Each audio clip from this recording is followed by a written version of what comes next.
The Brew Skies Happy Hour podcast is brought to you by Heir, a craft beer bar located in Cincinnati, Ohio, in the North Side and Blue Ash neighborhoods. And I don't know about you, Mike, but this is my go-to bar. It's my walking distance bar. It's the best selection of beer in the city bar.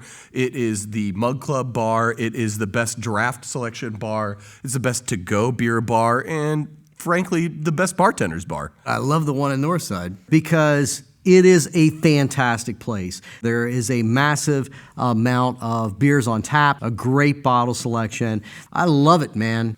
Hard to find a place that still really loves beer, and they do it. And it's for that reason, we'll see you there. We'll be at the bar. We'll be at the bar.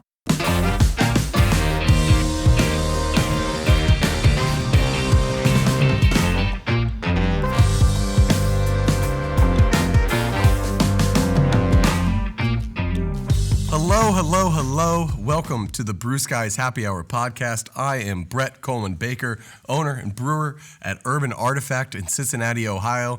And I am here, like usual, with the one, the only, my confidant, Michael Morgan. Mike, how are you?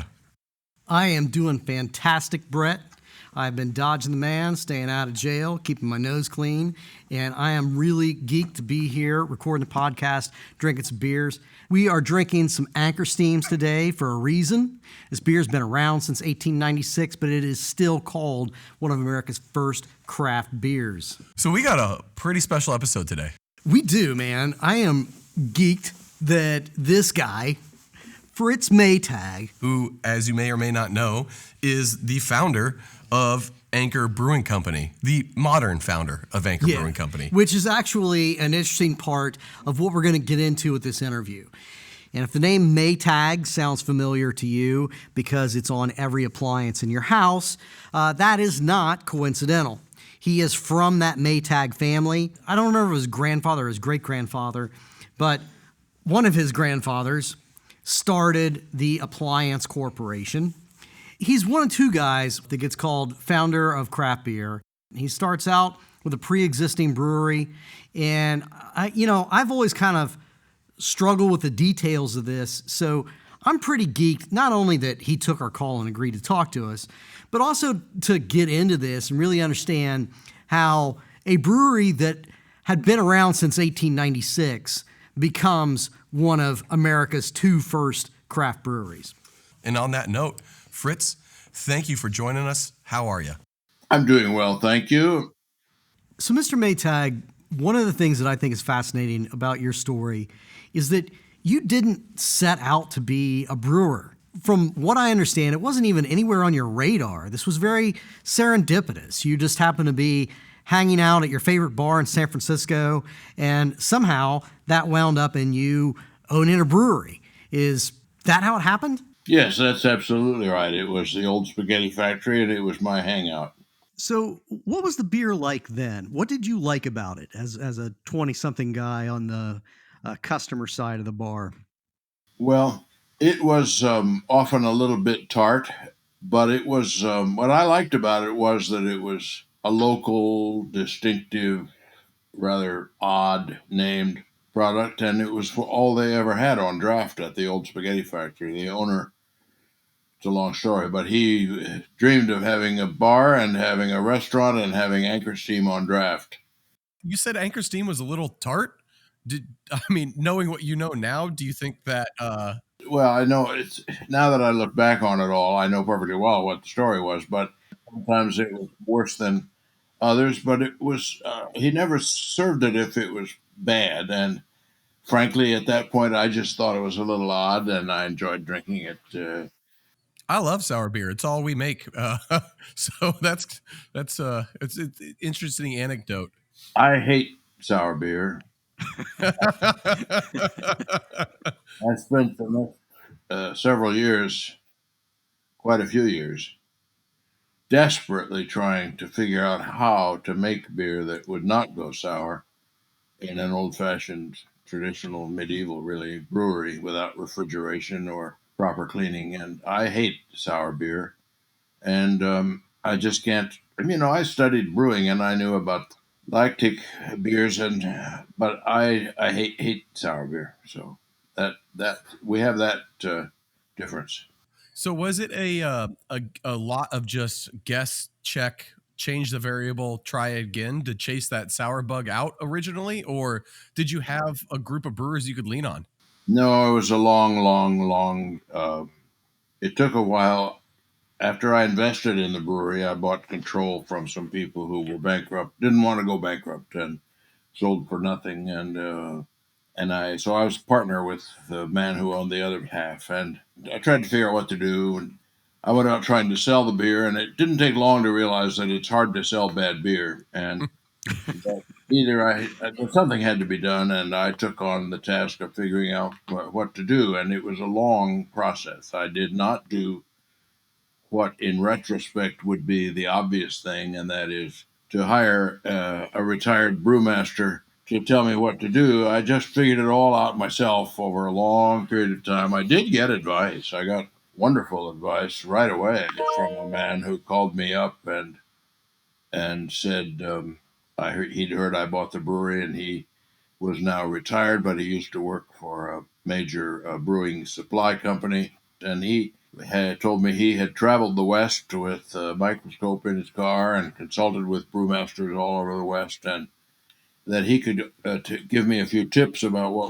what I needed to do, and he did, and they were, as you can imagine, they were absolutely practical tips. But I was still totally ignorant. I began studying bacteria. I brought my microscope down to the brewery, and the point of that is, I was the kind of guy who had a microscope. I'd had a good microscope since I was a boy, and I brought it down to the brewery and set up a lab and started spending long nights at the brewery studying what was happening from the microscopic point of view and bacteriology. I learned how to do gram stains. A medical lab owner that I knew who would become kind of a friend helped me learn how to do a gram stain. And I soon became quite an expert on microbiology, yeast, and all the rest. You can imagine. I mean, it was a long, long struggle.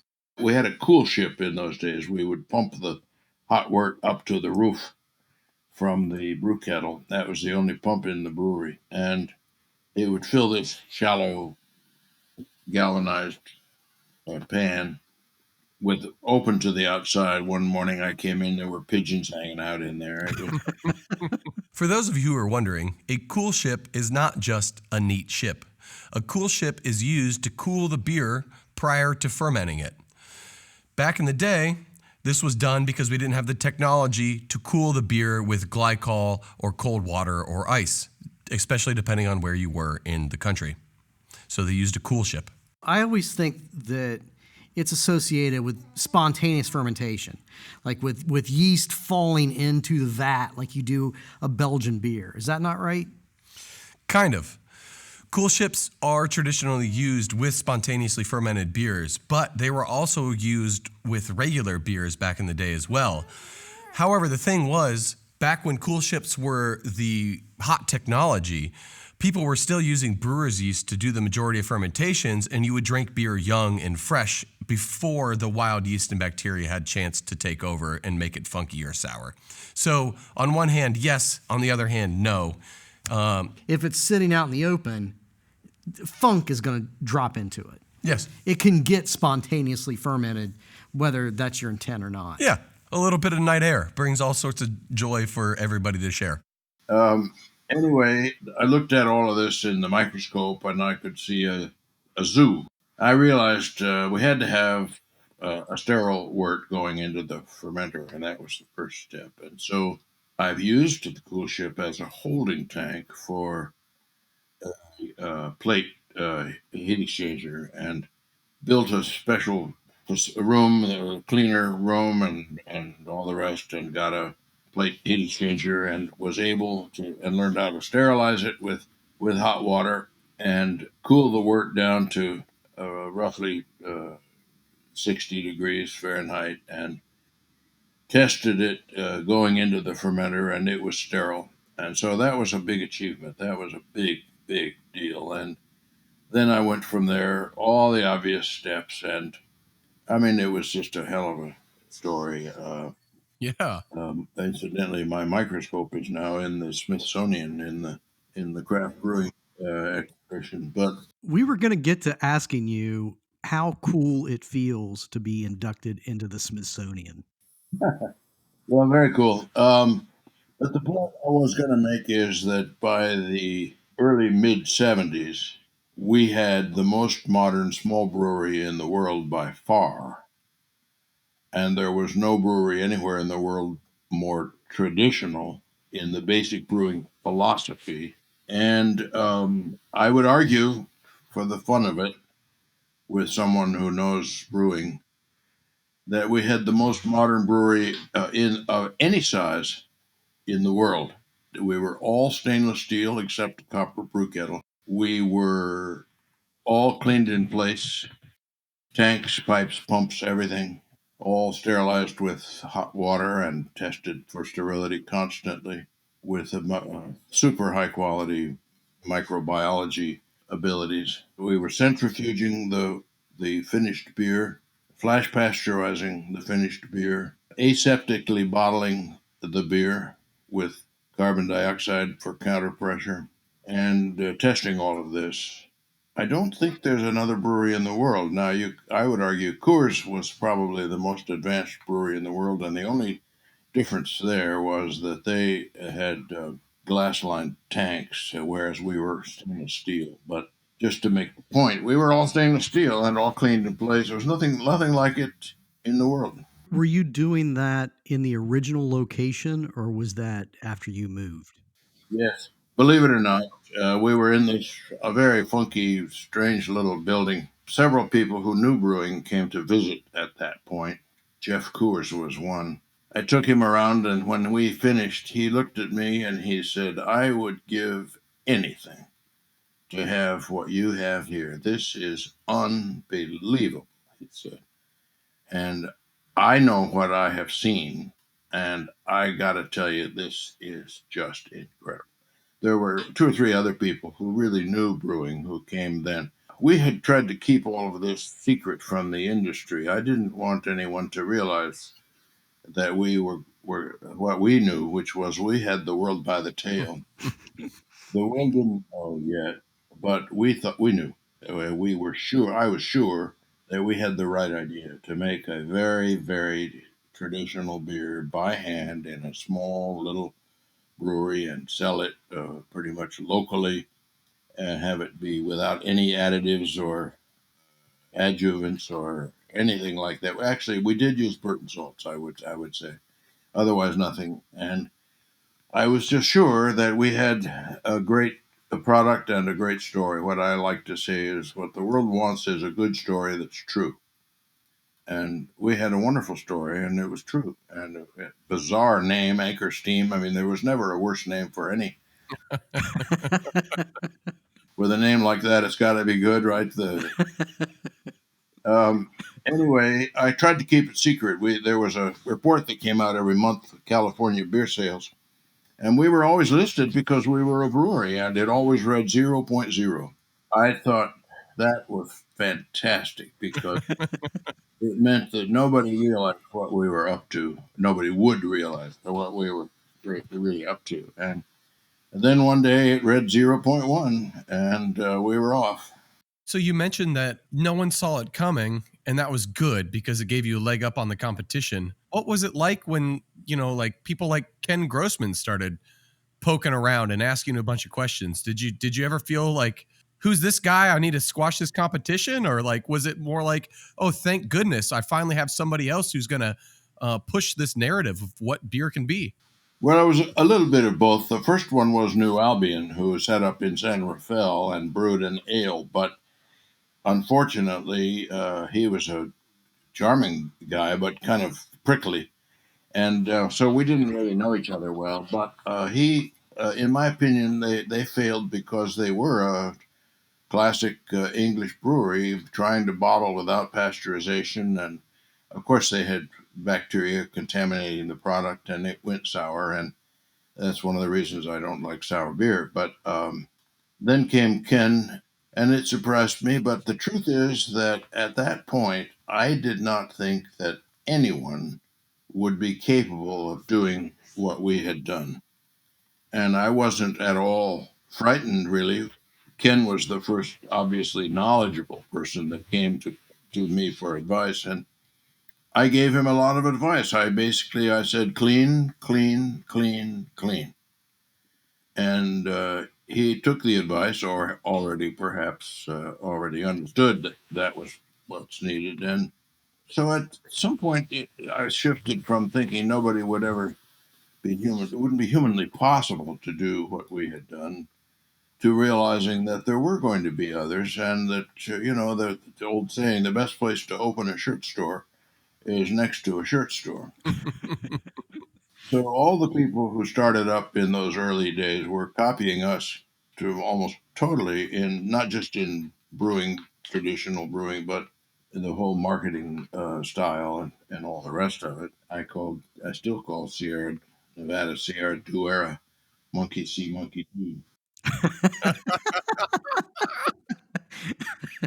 Roger Ken and I became friends, I would say, let's say friendly competing colleagues. And, there's nothing like someone who knows what you know and who has done what you have done to appreciate each other. And so we ended up with a very, very good relationship from a brewing point of view with Sierra Nevada. I thought some of their marketing and sales tactics in the early days were. Theft. A lot of people came to us, and we just showed everybody everything. It was great fun, and by then we couldn't make enough beer, so we weren't really. Mind you, that was a long time coming. We had a terrible time selling the beer, even after it was very, very good, and we knew what we were doing. It was a very, very slow process to develop a market for what we had. But I just had been given carte blanche by the big brewers. Budweiser, Lucky Lager, the local breweries, Coors was especially helpful. And I savored the sense of camaraderie and brotherhood that the brewing trade had at the brewing level. We didn't go to Budweiser and ask for advice on sales or marketing. But at a brewer's level, the other brewers from big to small were just completely open, treated me and us with respect even when we didn't deserve any respect at all. And so it came very natural to me and to our whole company to just be completely open and welcoming to anyone who came to us for advice. It didn't take long before they really didn't need advice. Now they came and, well, never mind. That was an interesting transition from being all alone to having knowledgeable, respectful relationships with our competitors who we didn't really see them as competitors. Mind you, it's an interesting fact that in those days I used to go, of course, every year, frequently to the Small Brewers Association of America, which was the Leinenkugels and FX Matt and all the rest, the small family country brewers who were all trying to compete with the cheapest lager beers made by the big guys and having a terrible time. And so I could see that they were brothers in arms to a certain extent because they were not competing with each other. Each of them was overwhelmingly regional in their market, so that they did not, mostly they did not compete with each other. And so there was a sense of brotherhood that that just continued when I began to have competitors with whom we didn't really think we were competing, like Sierra Nevada. So I think that kind of explains a little bit about why we start to see the craft beer movement emanate from out of Northern California. When you combine Jack McAuliffe with yourself and then the people who, want to open that shirt store next to the shirt store, that's how you start to impact the way that craft beer moves across the country. But what about the inverse? I mean, you were in San Francisco in the late 60s. So there's a lot of things about craft beer that share a commonality in terms of like the goals and the thoughts of the counterculture movement of the 60s that was really had its epicenter right where you were. But, when I look back at pictures of Fritz Maytag in the 1960s, I am not seeing a hippie. So, how did what you were doing, how was it influenced, if it was at all, by kind of the counterculture movement around you? And how did those two things interconnect? Okay, I'll try to respond to that. It's a very perceptive observation on your part in both cases. First of all, I like to say the 60s happened in San Francisco in the 60s. Everywhere else, they happened in the 70s. We were way out ahead here. And we had a lot of very interesting advantages that helped my brewery. It was, in many ways, the birth of the food movement in America started here. And there are reasons for that, including the wine industry. The Italians came to America and figured out that California was the place to grow things and make wine. And there's a long history in San Francisco of a very, very cosmopolitan attitude towards food and drink. And we benefited from that. We benefited from the fact that San Francisco is everybody's favorite city. It used to be anyway. And there's just nothing but positive reaction in those days to the idea that something was from San Francisco, and we made a huge point of that. The marketing that we did was in line with, as you were implying, with the 60s attitude. We were local, we were handmade, we were entirely natural. It's one of the curiosities is that in the early days when we started bottling, one of our biggest, we had a struggle to find any sales at all, but one of our biggest markets was what was then called the natural food stores, the health food stores. They got on to the idea that there were no additives in Anchor Steam. Mind you, there was nothing in Budweiser that was harmful either, I think, but or at least most of the time not. There were a couple of health scares in the brewing business, but so we were natural, handmade, local, somewhat kooky, given that just the name is bad enough. And as for hippie, if you look at the picture of us at the brewery, I'm in a necktie, but you see, I was actually kind of a secret hippie. I mean, none of us were ever hippies, mind you, but I was very attuned to the basic good values of the 60s as we now think of them.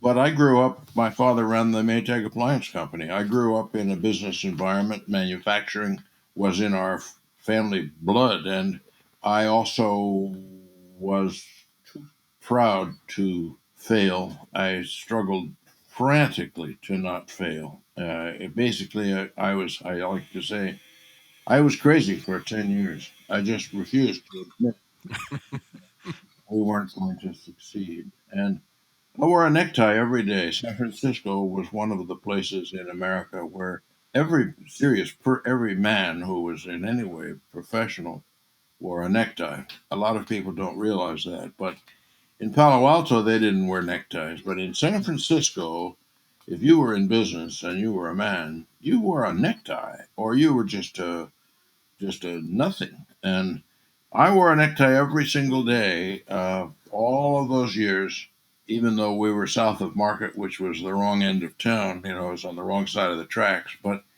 I wore a necktie as a sign of conviction that we were going to succeed and that we were a serious business and that I was a serious business person. So it was a mix of the counterculture, which was very real in many ways, and the traditional business culture. So it was a curious thing. So you're a serious business person in this very sort of non-traditional climate out there. And I read a great story about you trying to get arrested. The way I heard this story is that you were so hard up for publicity at some point that you thought it would be a great idea to get arrested. And the way you went about doing that was driving around with a bunch of hops in your front seat. And hops, as we all know, look and smell like marijuana. And you were hoping that some cop would mistake hops for pot you'd get arrested and it would make news when you proved that it was just hops. Is that a true story?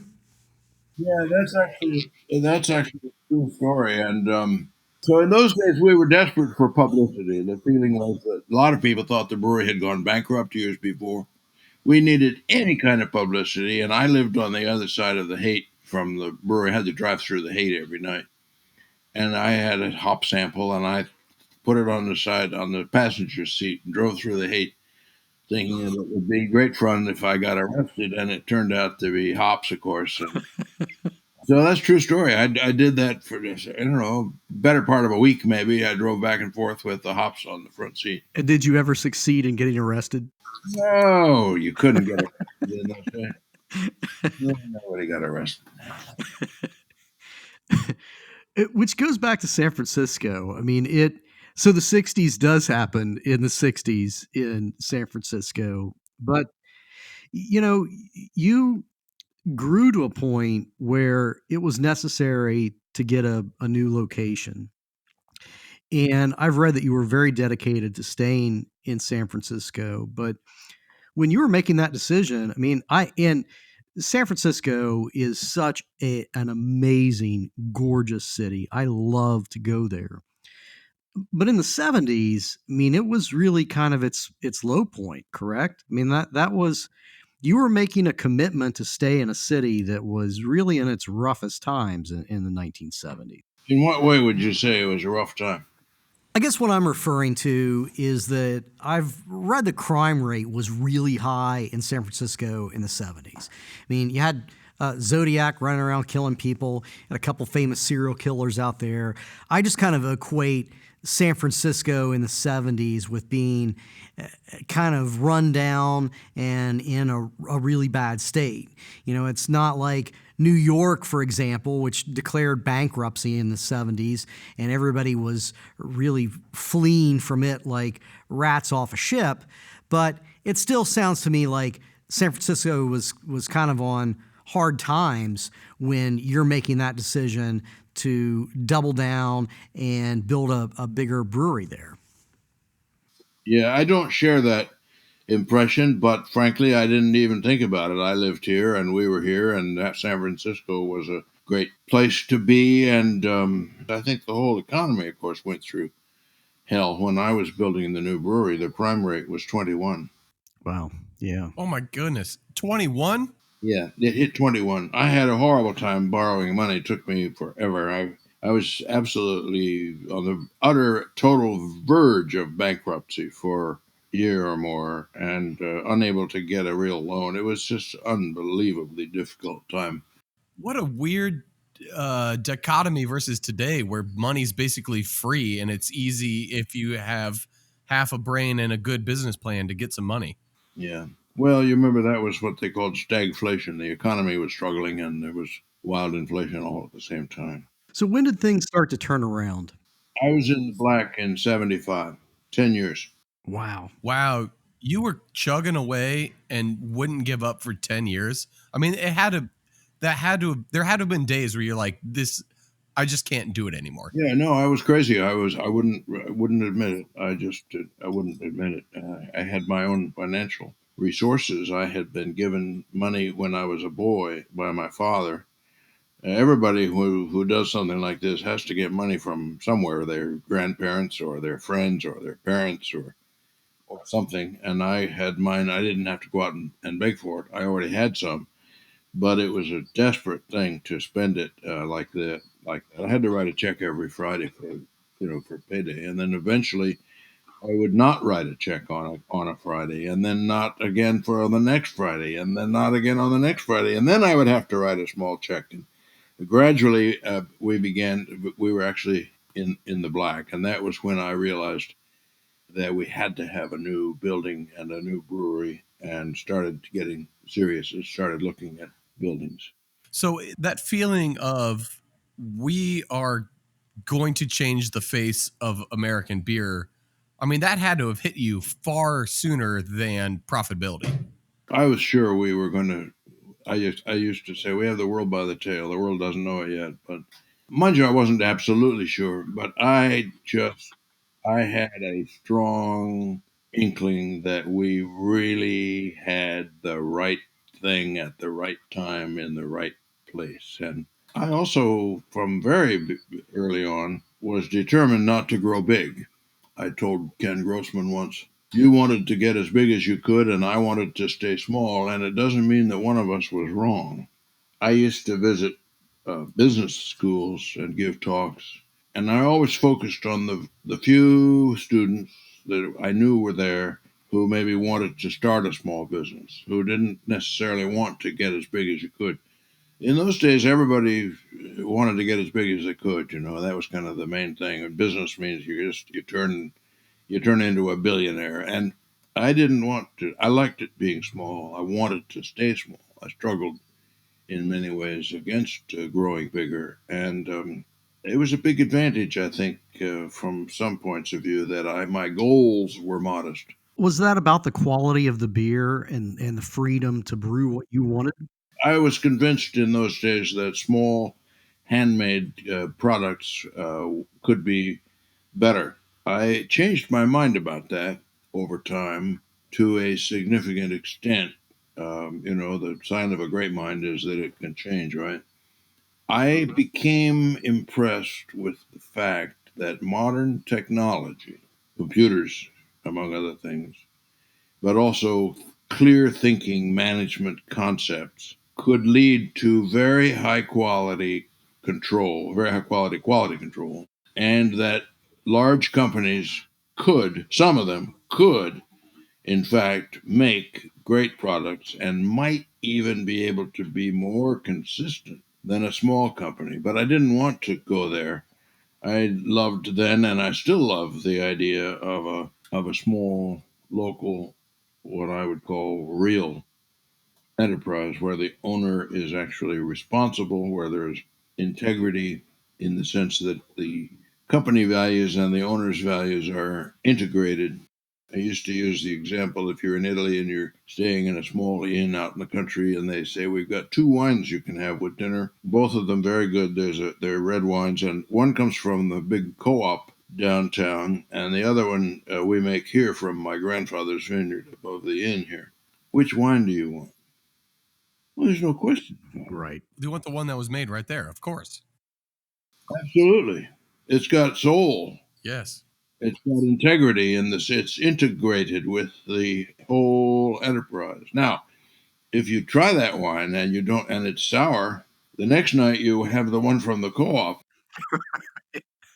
and now you're getting the advantage of the quality control that comes from the fact that they have a computer down at the co-op and they have a winemaker who went to UC Davis and I don't know what else, but Yes, but what if it was sour on purpose, though? So yeah. I'm just joking. But I mean, and I get your point that from a scientific standpoint and from a management standpoint, size doesn't mean that you can't produce a very high quality beer. But from a realistic standpoint, doesn't size still typically mean that you won't produce a really quality beer because you have stockholders that demand you find ways to cut costs? And, isn't there also some of that soul that gets lost when, even a really good craft beer starts to get produced on a huge scale? Well, I would like to think so, but I'm not sure it's true as a rule.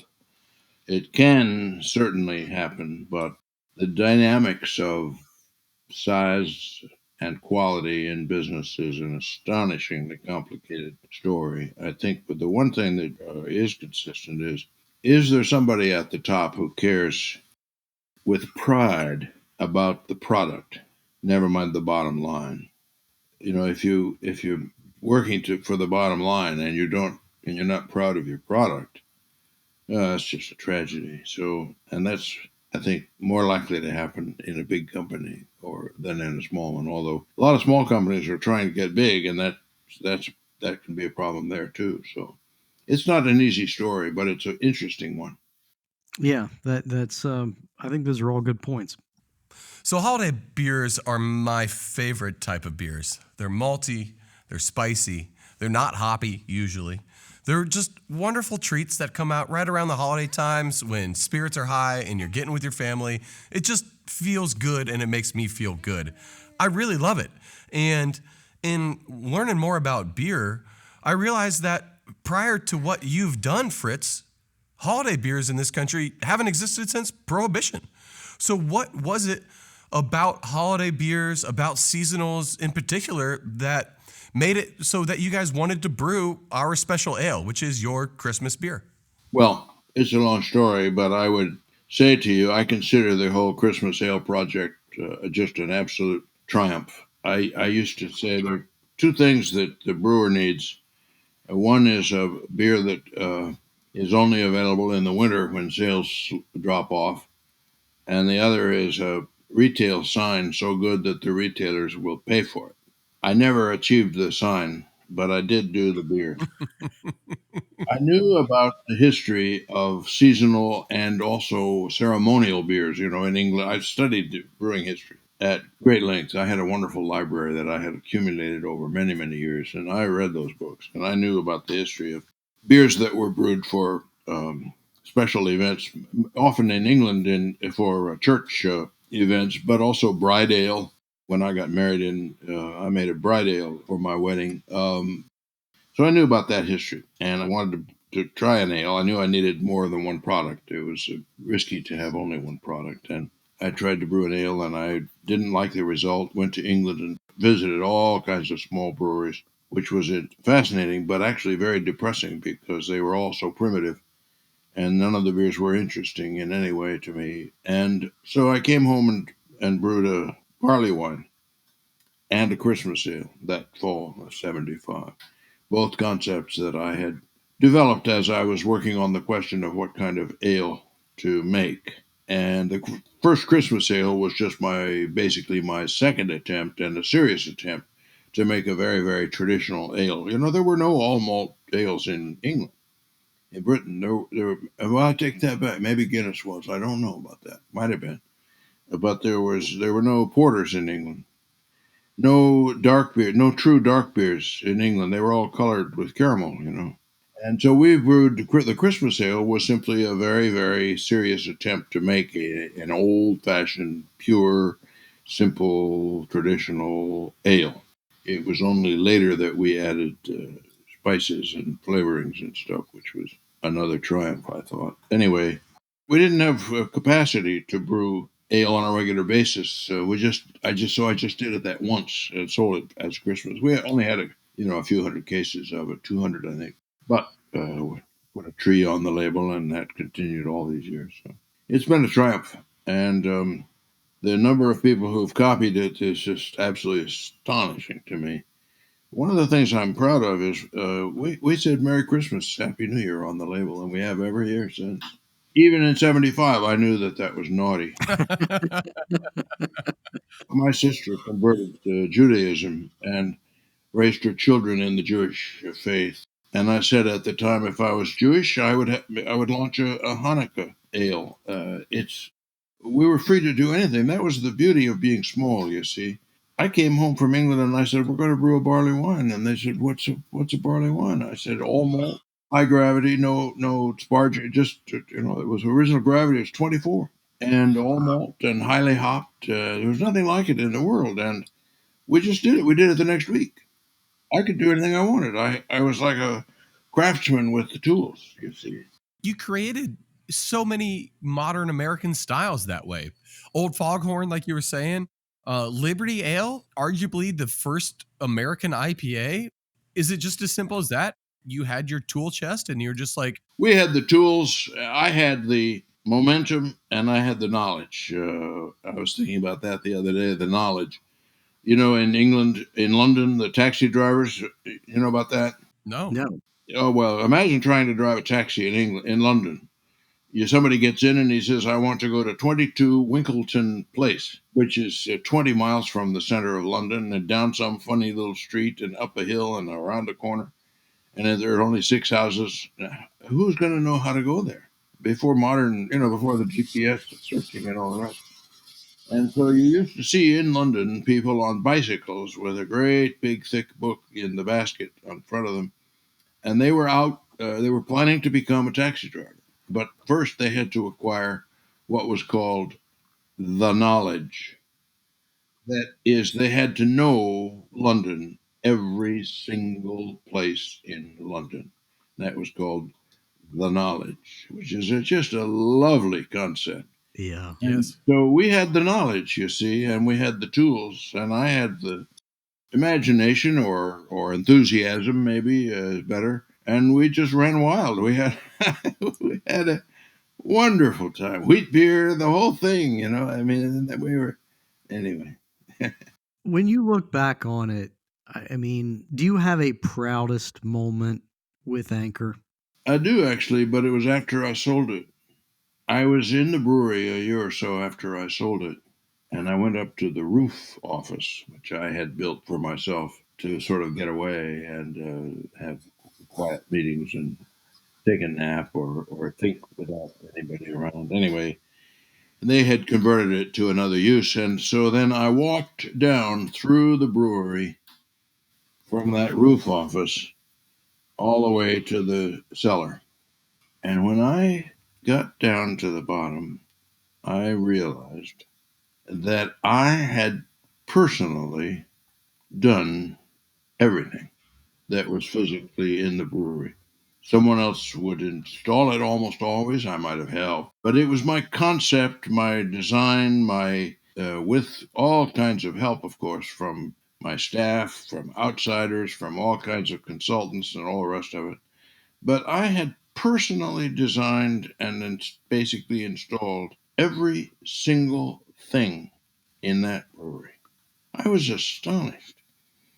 And then I got to thinking about it, and I realized that when we were at our heyday, brewing like crazy with the knowledge, as I said earlier, I like that a lot. I had never thought of that before, but I like that. We had the knowledge. Anyway, I realized in the whole brewing industry, in the whole world, nobody had a more comprehensive knowledge of the brewing business than I did.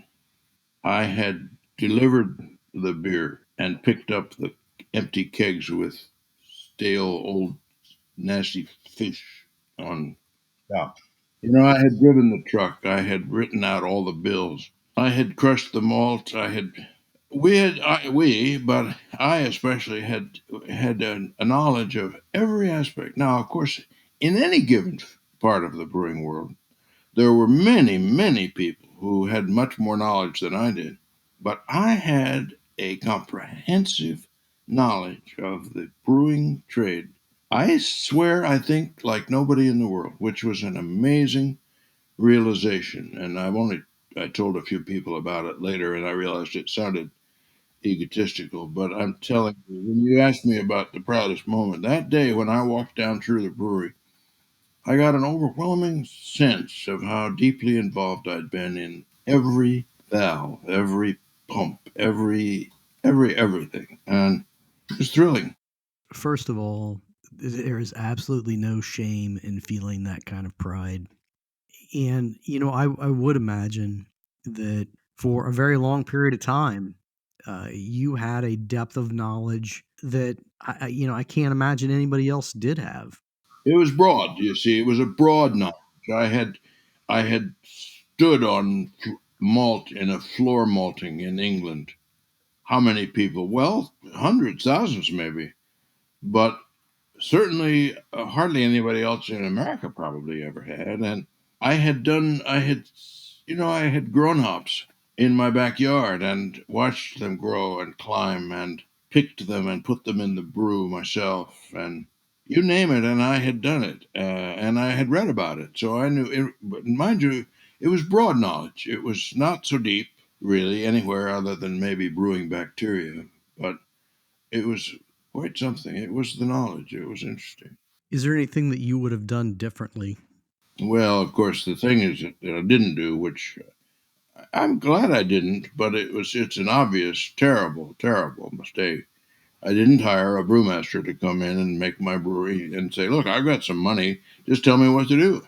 It took me years to figure out that we were going to do it and that we had to spend the money and how to do it and what to do. And we made mistakes and so I spent years learning when I could have just hired somebody to do it for me. I'm glad I didn't, and it never even occurred to me to do it.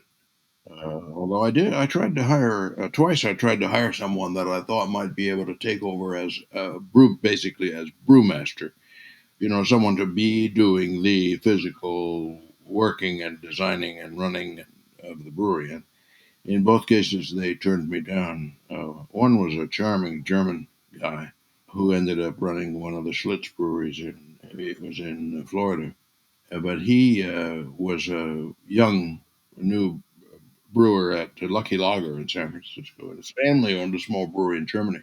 And he came to visit. He wanted to see, what are we doing? And I said, I need help. I can't figure out what in the world to do about the mash. We had a combination mash and Lauderton. You use the same tank and both. You stir and get a conversion, and then you let it settle on the plates and run off. And our mash was 4 feet thick, and we had a terrible time getting a good conversion, and then we had a terrible time getting a good runoff. He came up and climbed up on top of the platform and looked in the tank, and he jumped up and jumped in to that tank. Oh my God. Oh my God. And I thought, now there is a man after my own heart. He loves it. He is willing to see it and do it and touch it and figure it out with me. And I offered him a job sometime later to be the brewmaster. He turned me down, but He went to make Schlitz instead. well, it was a pretty iffy thing to work for Anchor Steam in those days. Right. One point is that I used to emphasize a lot is that I insisted until my last day that I was the brewmaster. Now, actually, of course, I had a terrific staff, including Mark Carpenter and Gordon McDermott, who in effect were kind of sort of like co-brewmasters. They did the kinds of things that a normal brewmaster would do, but I would never give up the authority. Nobody would have dreamed of making a change in anything without coming to me and asking for advice and counsel and to work it out together. And I did that because I saw breweries like the FX Matt, Leinenkugel, Latrobe family brewers, where the owners knew nothing about brewing, or almost nothing, actual practical knowledge. One of those guys, I won't say which, said to me once, "You're brewing an ale and Anchor Steam, but my brewmaster says we can't have two yeasts in the brewery." And I thought, I just pitied the guy. He didn't have the knowledge. We'd had two yeasts for 10 years at that point. That is something I greatly admire in people, is having a curiosity and wanting to understand why and how. And I don't think you could have done anything that you're doing if you weren't willing to buck American brewing tradition at the time, which, I mean, was a big deal. Like, American brewing tradition in 1965 was quickly becoming lager and not much else. Oh, that's for sure. Although what you were doing was also kind of quintessentially American in its entrepreneurial spirit. And Yeah, I think that's true. when you look out at the craft beer industry today, what are your thoughts? I mean, what do you like about what you see? And is there anything about it that troubles you? Oh, yeah, I think it's crazy. Yeah. Yeah, it's insane. We had 3,000 breweries open 1 year recently. It's crazy. There's no reason for it. There's no need for it. It's just a wildly enthusiastic phenomenon that's gone out of control. It's great fun, of course. It's a great day for the beer drinker. My God. And just think of all the fun that the brewers have had, the small breweries. I mean, it's just an amazing, charming, wonderful renaissance of creativity and productivity and all the rest of it, including your stupid sour beer. I really, I couldn't believe that when that happened. Anyway, But I think it's bound to slow down and close. Some will close, but it's a fascinating thing that so many have opened and so many have survived and been profitable. And so, the world of brewing is just gone crazy, but in a very nice way. It's just, there's no rules really anymore, which is kind of fun. I was thinking the other day about something, which is that one of the reasons I think that the brewing micro craft brewers have succeeded is that you have the bottle right there on the table. In the bread business, if I go to town and I buy a Dr. Finney's pumpernickel muffin, pretty unique, and I bring it home and I eat it with some friends, it's sitting there on the table. It's just bread. There's no badge, no flag, no symbol, no character designation along with it. It's just a piece of bread. But if I'm having a bottle of somebody's beer from a small brewery in Oklahoma or whatever, there it is on the table. I can see the label, the colors, the design, the personality, the message that I am distinctive, I'm unique, and that is a huge advantage. It used to be also true in the wine business, which in the old days, if you were a wine lover, when you finished dinner in a restaurant, you would send the bottle back to the kitchen. And they knew what to do. You steamed the label off for you because you collected labels. And so they would bring the label back in like a paper towel or something, having steamed it off. You hardly even had to mention why you gave it to them. And went to a restaurant once. I ordered a small bottle of French wine that I was curious about.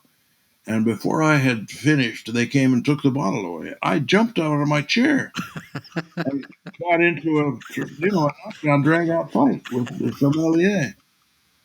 I wanted that bottle there on my table. I wanted to drink the wine and savor the label and the bottle and the personality message that I got from the bottle all at the same time. And I think that's a huge advantage that the beer drinker has. The bottle is there. Now, you say, well, with draft beer, that's not true. And I agree. But I do think that the bottles on the table make a huge difference in terms of selling the concept of variety and creativity and uniqueness and smallness and all the rest. Well, it has been an amazing pleasure to have this conversation with you, and we so appreciate the time that you've taken here to have it. This has been one of the highlights of my very short brewing career currently. Thank you so much for talking to us. Well, thanks, guys. I enjoyed it.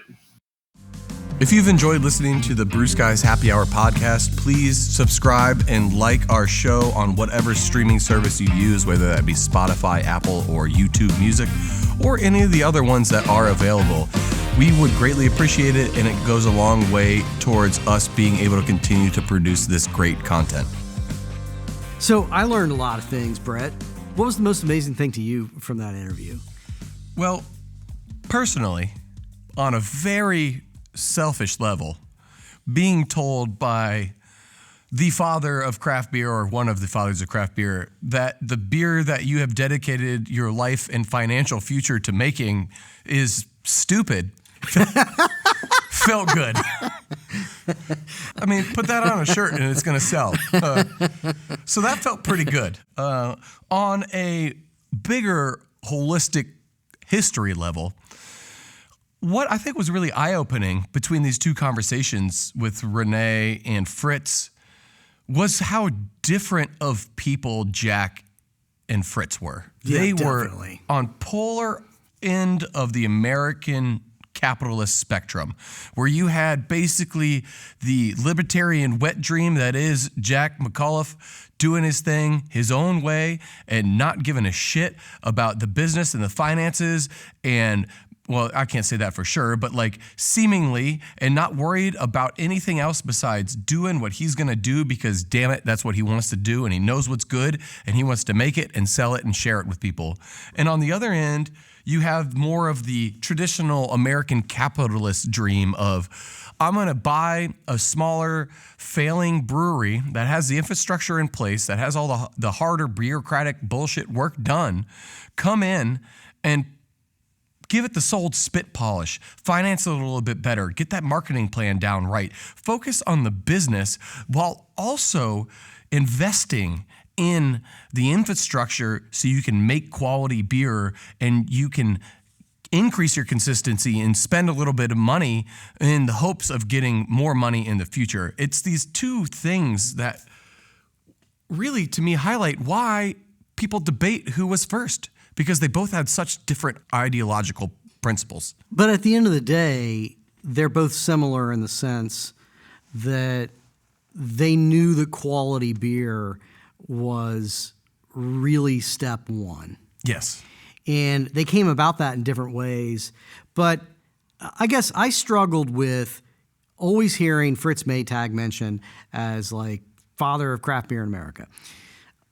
Okay, but he bought a pre-existing brewery. So I didn't really understand what he had created or invented in buying a brewery that had existed since the 1800s. That's a great point. And I have a much better understanding of that now. I mean, what he did was he bought this brewery, it pre-existed, but the equipment was all garbage. The beer was piss. And in that process of breaking down, he took that thing and just broke the whole thing down into what's wrong with this scene. And, he's not a scientist, he's not a brewer, but he goes home and he gets his microscope and he brings it to the brewery and he starts trying to crack the problem of what's wrong with the beer. Where is the bacteria coming from? Why is my beer getting soured and how do I fix that? And in that process, I think, he reinvented how we did beer in America, right? I mean, like the big guys, yeah, there's science behind what Coors and Anheuser-Busch and Pabst are doing at the time, but it's also on a large corporate level. It's on kind of like a Cargill level. He is really the first one that does that on this small level and starts making a quality beer at that scale and starts doing some really good marketing to get it out there and start moving it around. Well, quality too, in the sense of, yes, it was a great, delicious beverage, but he focused heavily on consistency. Every batch should taste like the prior batch of that same beer. What struck me just now is he bought this previous brewery and he is supposedly the first craft brewery. What the hell was this other brewery doing? Sucking? Well, what were they making? Why aren't they considered craft at all? Why does no one ever talk about them? You mean the pre-existing Anchor Steam? Yes. Yeah, I mean, I think it sounds like the pre-existing Anchor Steam was really just a living corpse. There was no reason for them to still be existing, except maybe the fact that this guy that ran the old spaghetti factory was dedicated to having local beer on tap. So, they're getting by, selling a few kegs here or there. And that too, Old Spaghetti Factory became a national chain. So it sounds kind of funny to talk about Old Spaghetti Factory as this super cool place because it sort of feels like talking about, hanging out at Applebee's, right? Well, I have a long-standing theory of that Applebee's, the first one, was cool.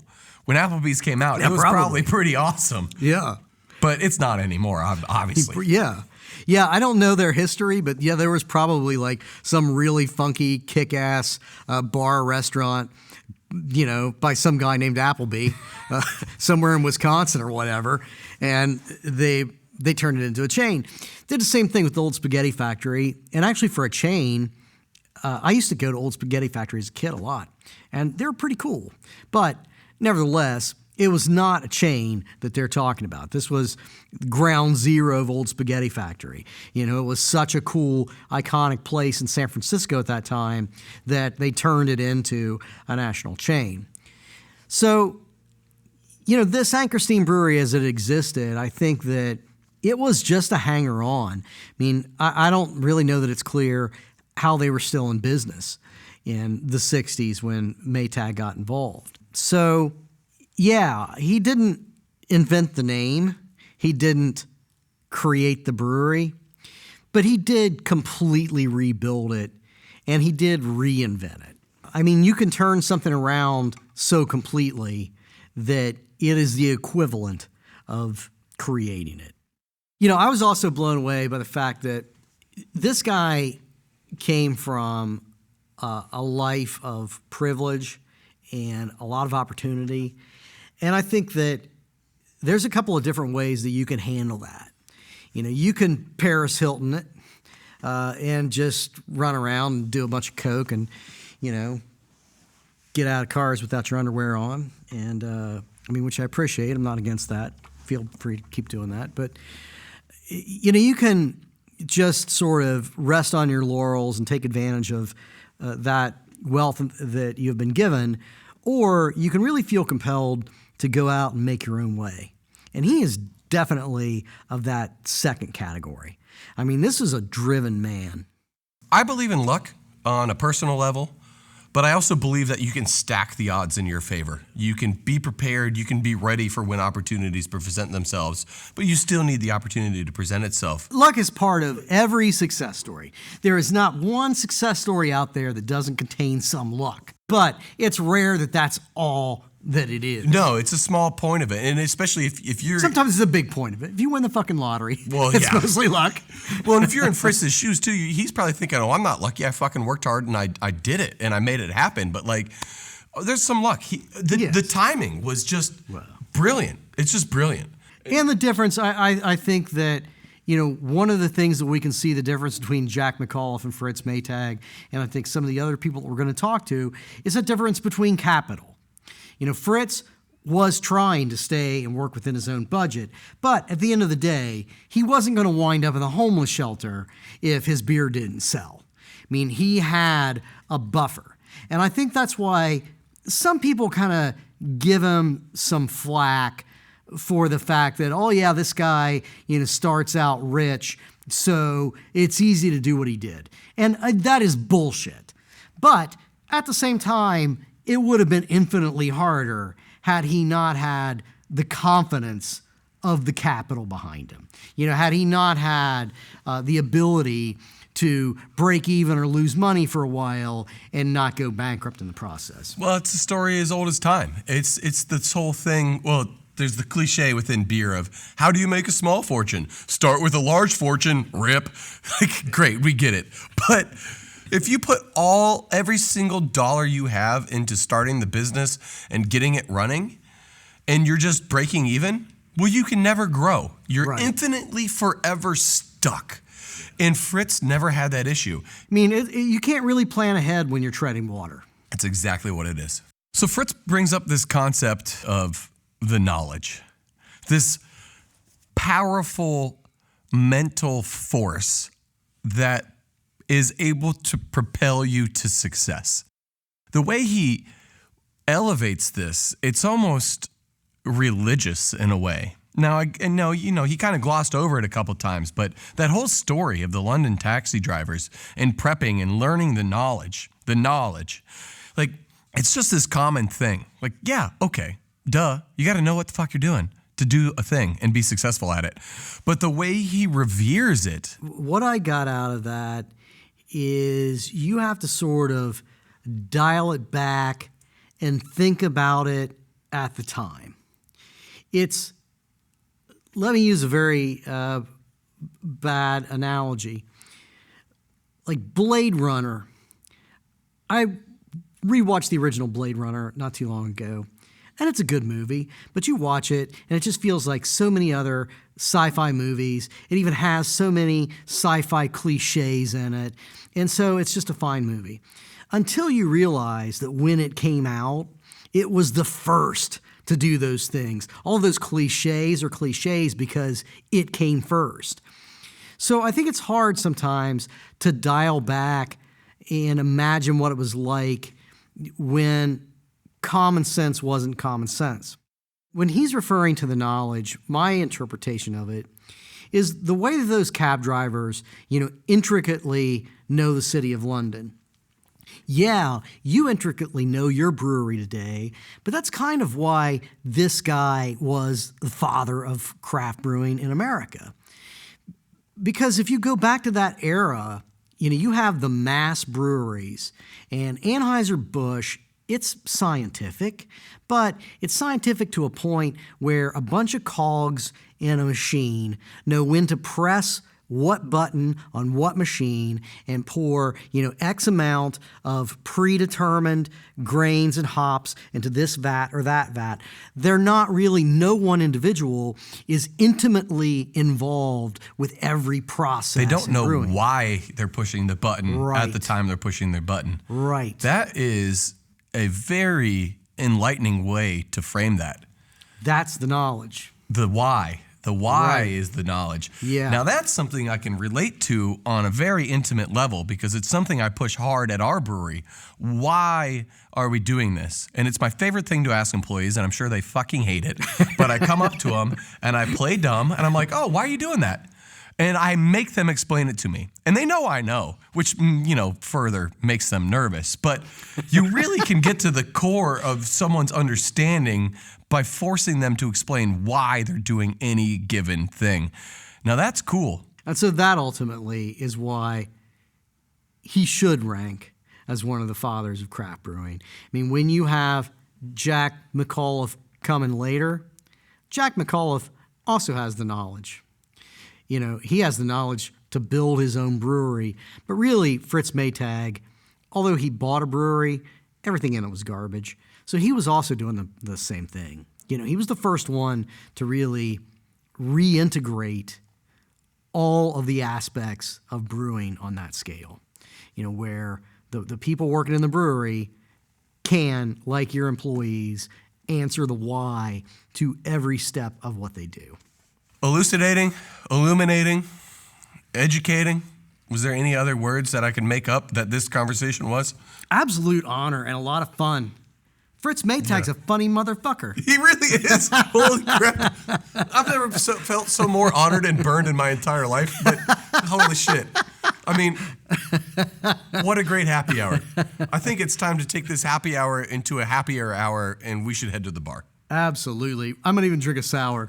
Cheers to that. The Brew Skies Happy Hour podcast is a production of Brew Skies Limited in association with 779, a leading video production and content creation agency.